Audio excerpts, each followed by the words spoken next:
I really hope we continue into the fall. This comes to you in 5 parts, so pay attention because I'm going to go pretty fast to try and get them all in. Part 1. Happy 4th of July, or a day late. I was planning on doing this video yesterday, but my job was crazy because it was the first week, and then my friend's birthday happened, so we went out for that. But sincerely, in the fall, I have no classes on Mondays, so like you, Kaylee, I have no excuses not to do this. So I really don't completely understand the 4th of July either. Day some war was won? I don't know.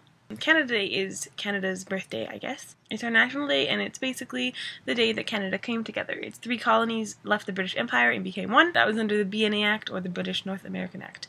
Yep, July 1st, 1867. Woot! It's definitely not as patriotic as the 4th of July, I feel.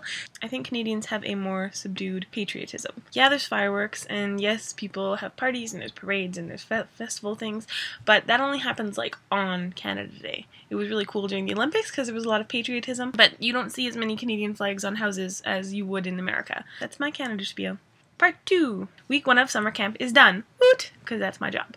It was a short week and it was very stressful because of it, but it was alright. The last day was most stressful actually, but the rest was alright. I didn't get much sleep, so I slept a very long time today.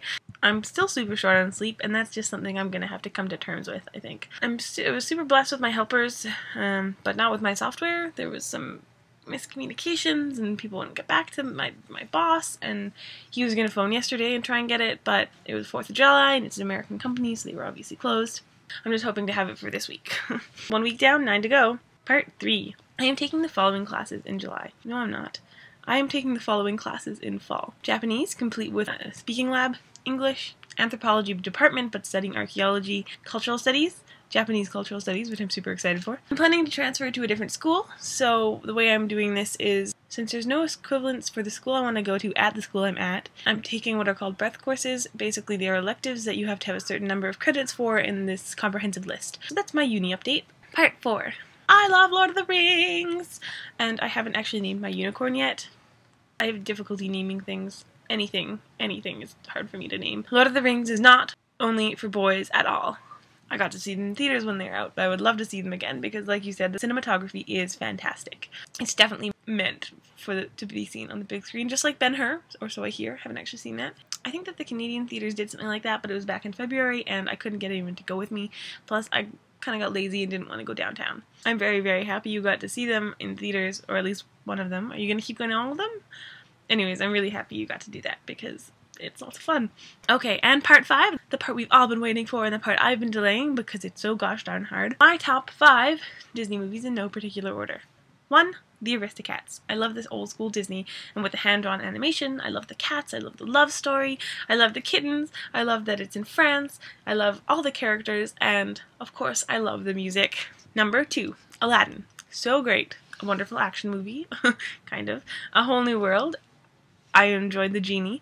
Everyone wants to be Aladdin, right?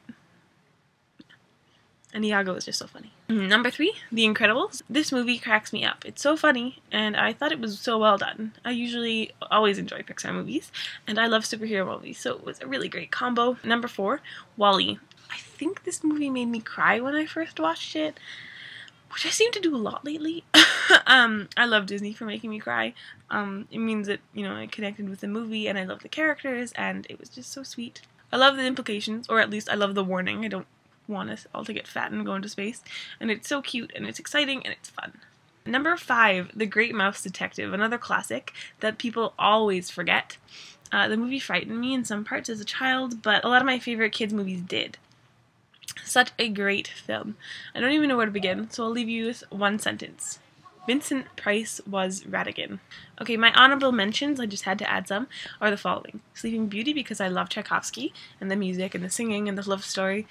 Tangled, because it was awesome and funny, and the 3D with the lanterns was spectacular, and again, it made me cry. And The Lion King. Awesome, classic, good songs, makes me cry. Now said. I could go on and on about movies and films because it's something I'm actually quite passionate about and I really enjoy, and I spend far too much time watching, too much time spent on movies, but I don't mind. I'm certain I've gone over 4 minutes, so that is that.